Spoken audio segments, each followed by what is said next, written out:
I was at a department store when my mother loudly said, "Don't steal anything this time." A cashier glanced at me. My hands were empty, but she whispered, "She always does this, doesn't she?" I couldn't breathe. Welcome to Cheat Sheet Tales, where loyalty dies, lies bleed out, and the truth hits like a slap to the face. These aren't just stories.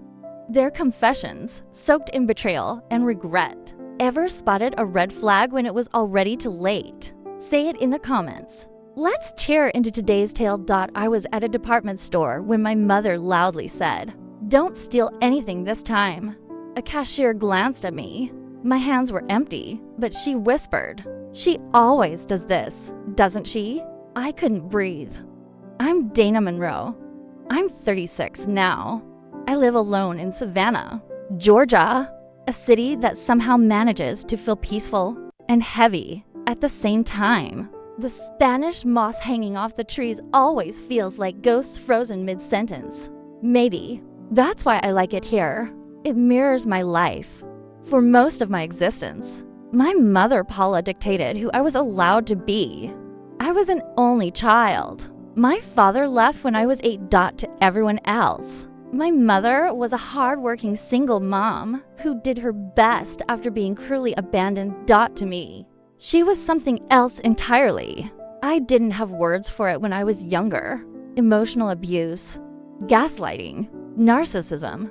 I didn't even know those were real things until I was much older. From as early as I can remember, my mother controlled me through humiliation. But she had a particular weapon she loved using more than anything, publicly accusing me of being a thief. It started small.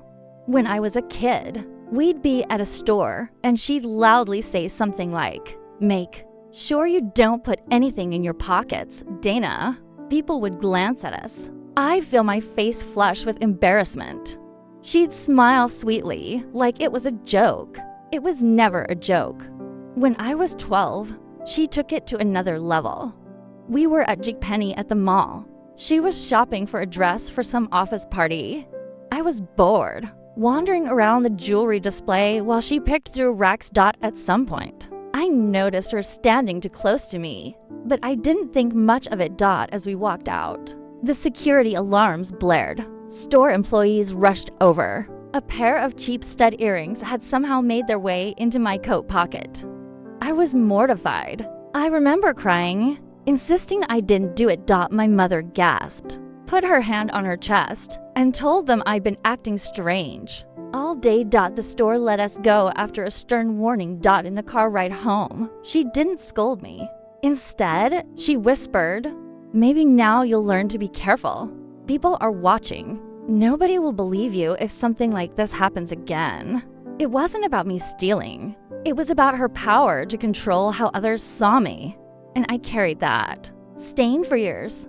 Every time we were in public after that, she'd drop little comments about keeping my hands visible.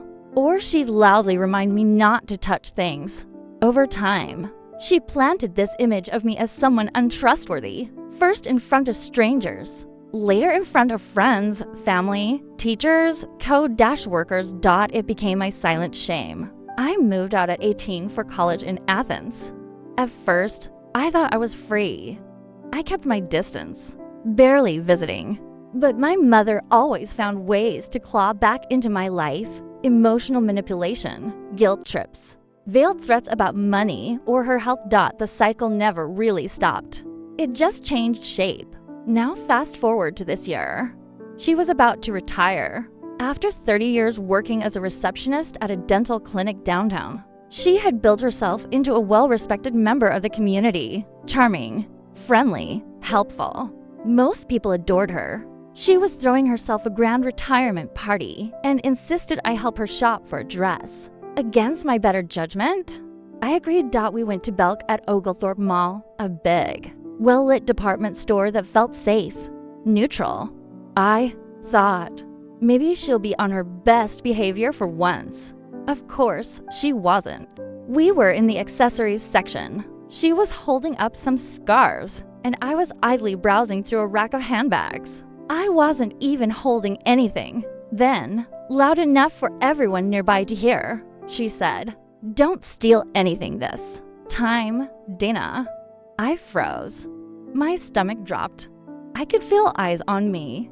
My face burned with humiliation, but I stayed silent. I knew better than to engage when she was performing. A young cashier nearby looked up. She had kind eyes, maybe in her 20s. Her name tag said Mara. She studied me for a moment.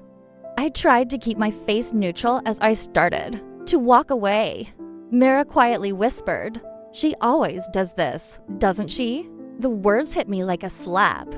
I glanced at her, wide-eyed, and she just gave me a tiny nod of sympathy before returning to her. Register. Something shifted inside me at that moment. It was like I'd been underwater for years and finally surfaced for air. Someone else saw it. Someone saw through her act. The rest of the shopping trip blurred by. I barely registered what she bought.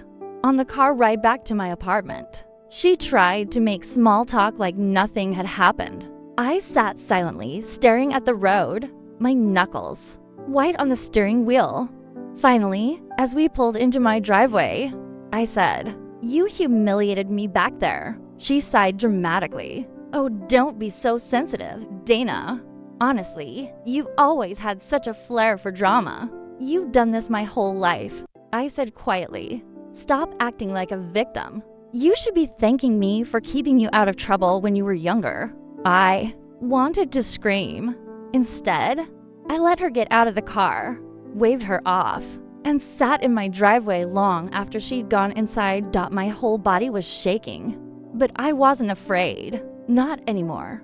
That night, something inside me broke loose. I couldn't push it down anymore. The old memories started bubbling up, clearer than they'd been in years. The earrings, the countless other incidents, the times she'd call my college dorm to accuse me of hiding things from her. The passive-aggressive remarks to my boyfriends, the comments to coworkers that made them subtly distrust me. I realized she wasn't just abusive. She was strategic. She had been building a version of me in everyone's mind for years. A petty thief, a liar, a daughter who struggled with impulse control. She was a master at planting seeds and letting them quietly grow. And for the first time in my life, I wanted revenge. The next few days were a blur of old memories resurfacing. Things I had forgotten, or maybe forced myself to forget, came back in waves. It was like unlocking a box I didn't even know I had kept sealed. All these years. The earrings were only one example. When I was 16, I had a part-time job at a small boutique. My mother stopped by one evening when my shift was ending, all smiles and fake sweetness in front of my manager. She wandered around the store as I cleaned up and chatted with my boss, Carly. Right before we closed, a pair of bracelets went missing. The next morning, the owner called me in and gently asked if I had seen anything. My mother had been the only customer left in the store that night. I denied any involvement, but I could see suspicion in Carly's eyes. She never accused me directly, but after that, her friendliness cooled. My hours were cut. Eventually, I left, and my mother, she acted outraged on my behalf. Like a protective parent. How dare they imply my daughter would steal? She'd say loudly, but every time she did it, I could hear the subtle undercurrent beneath her words. See how they always doubt you? You'll never escape it. I had no proof. No one would believe me. That's how she operated. Never anything clear-cut enough to point at, but always leaving a faint cloud hanging over me. And now, I realized I finally had something myself. My own voice. And as it turns out, a few people who had seen behind her mask. A few days after the department store incident, I went back to Belk, specifically looking for Mara. I waited near the register until her shift started, nervous, but determined. When she spotted me, she smiled kindly. "Hey, you okay?" I swallowed hard. "I just wanted to thank you for what you said the other day." Mara glanced around to make sure her supervisor wasn't hovering, then leaned in slightly. "I've seen people like your mom before. They like to make a show of it. get people looking. At the wrong person? She shook her head. I don't know what her deal is, but you didn't deserve that. I exhaled like I had been holding my breath for days. Would you be willing to write something down? I blurted out before I could lose my nerve just, for my own record. She looked at me for a long moment. Is she dangerous? Not physically, but she's ruined a lot for me. Mare nodded, slowly.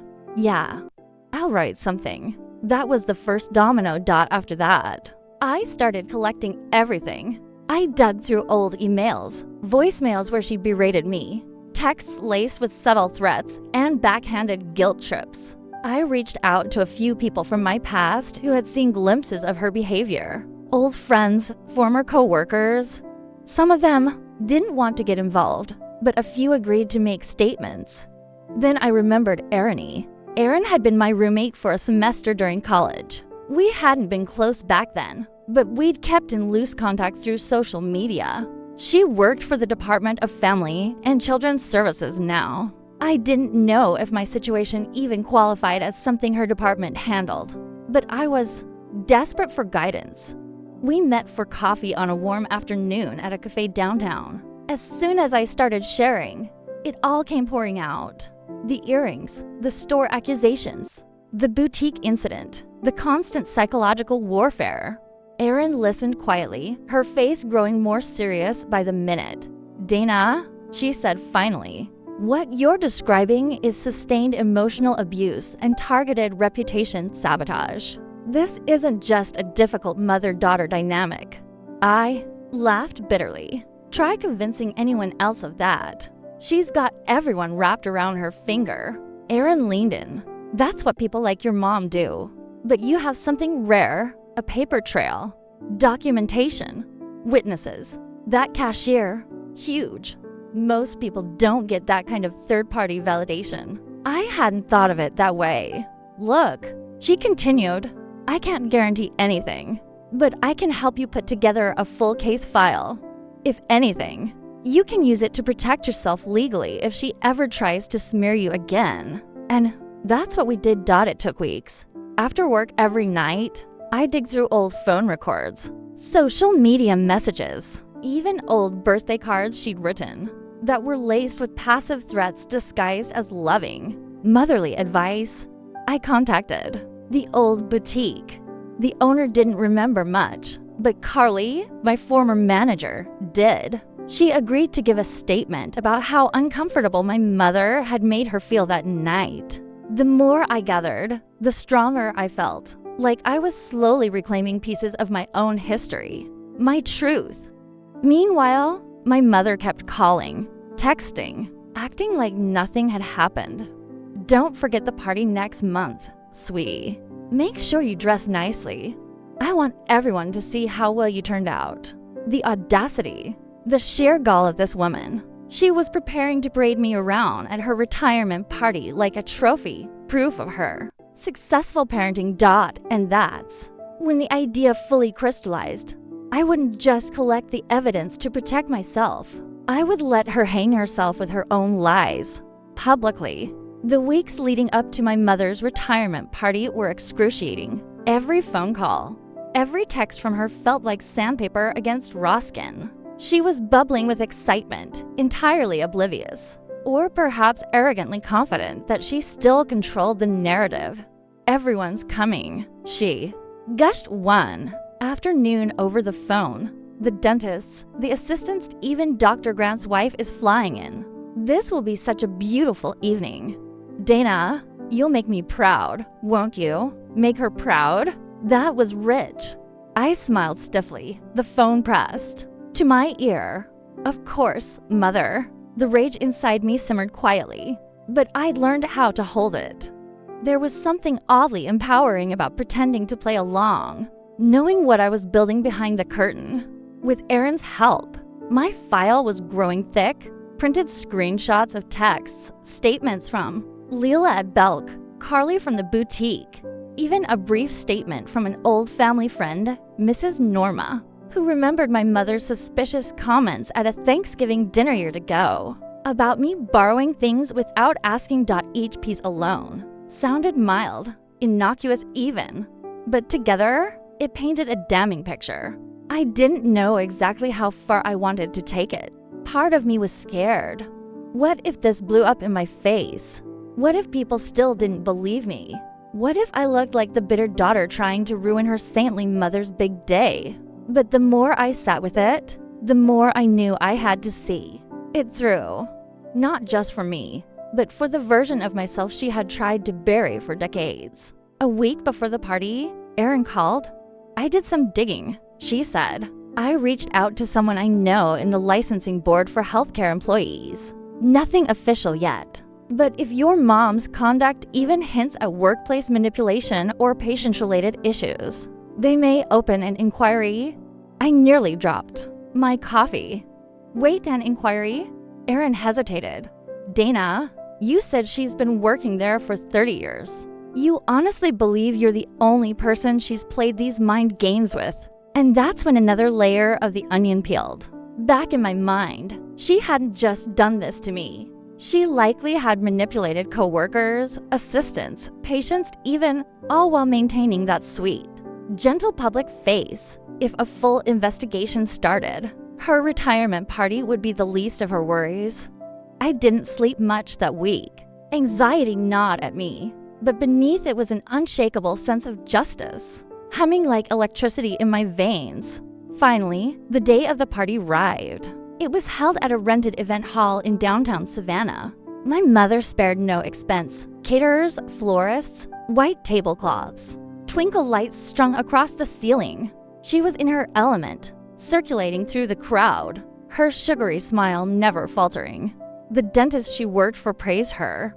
The staff cooed about her years of dedication. I watched it all from a corner, my glass of wine untouched in my hand. My stomach turned as I listened to people toast her, the most reliable woman we've ever had, someone said. Paula, you're like family to all of us. The rage bubbled under my calm exterior, but I held it. Timing was everything. About halfway through the night, Dr. Grant got up to give his speech. He was one of the senior dentists, a man who had known my mother for over 2 decades. Let's give a hand to Paula, he said, smiling broadly. The room erupted in polite applause. My mother beamed, resting her hand dramatically over her chest like an actress accepting an award. She's not just a receptionist, Dr. Grant continued. She's been the heartbeat of this practice. We couldn't have done it without her. The applause grew louder.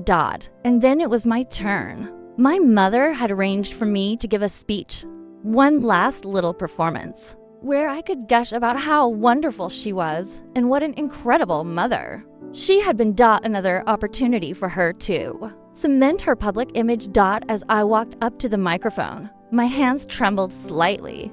I forced a smile. My mother watched me from her seat in the front, her smile tight, her eyes warning, be good. I took a breath.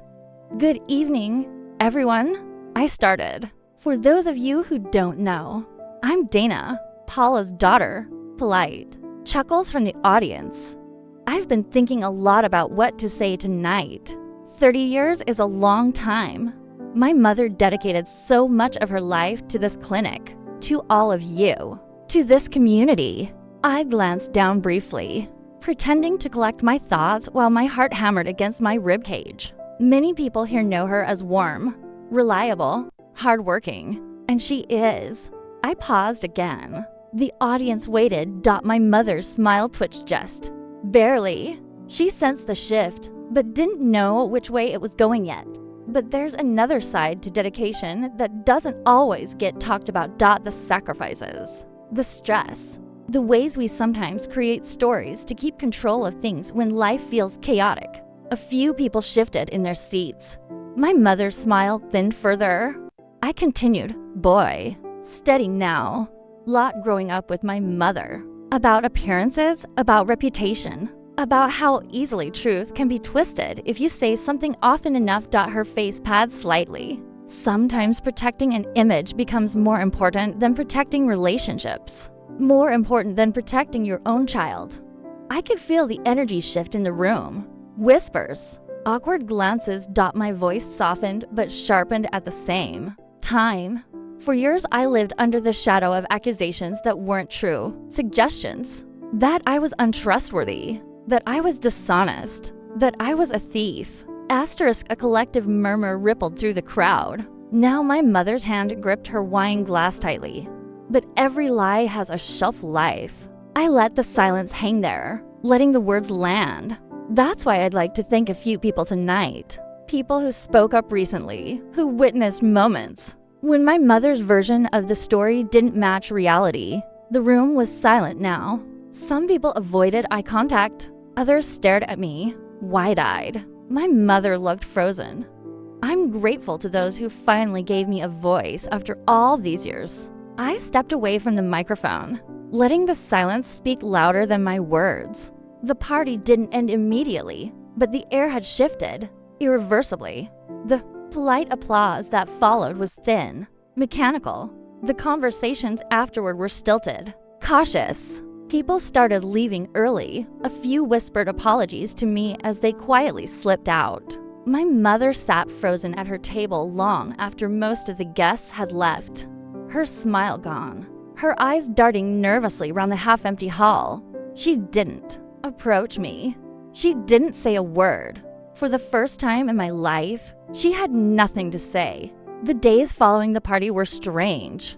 At first, there was a kind of quietness that didn't feel real. My phone wasn't blowing up with angry texts from her. No guilt-laden voicemails. No how could you tirades. Just silence. But the silence wasn't peace. It was tension, like the moment before a storm breaks. I knew my mother well enough to know she wouldn't sit in humiliation without trying to regain control. Asterisk, that was her nature. Control was her oxygen. She couldn't survive without it. Sure enough, a few days later, I started receiving phone calls, not from her, but from people connected to her world. One of the dental assistants, a receptionist from a nearby clinic, even an old neighbor from my childhood.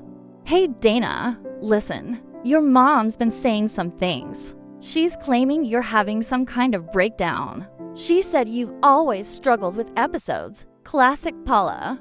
When the facts are against her, shift the narrative. Make yourself the victim. Paint me as unstable. But this time I was ready. I calmly told each caller that I understood they felt uncomfortable being caught in the middle, but that everything I said at the party was true. And if they wanted to know more, I had the documentation to back it up. Most of them didn't ask. Further, a few apologized. One or two went quiet, and I knew they had probably started seeing cracks in the image my mother had carefully constructed for decades. And then came the moment I had anticipated, the professional fallout. About a week later, Erin texted me. Erin, it's happening. Licensing board opened a formal inquiry. I called her immediately. They're reviewing several personnel complaints filed by former staff at the clinic. She explained. Turns out you were just the tip of the iceberg. I stood at my kitchen counter, gripping my coffee mug, feeling my pulse hammer. She manipulated others too, I asked, though I already suspected the answer. More than you know, Erin said. It looks like a few of the younger assistants were afraid to report her behavior. Before, the way she'd talk down to them, plant rumors, make vague accusations about dishonesty or missing items.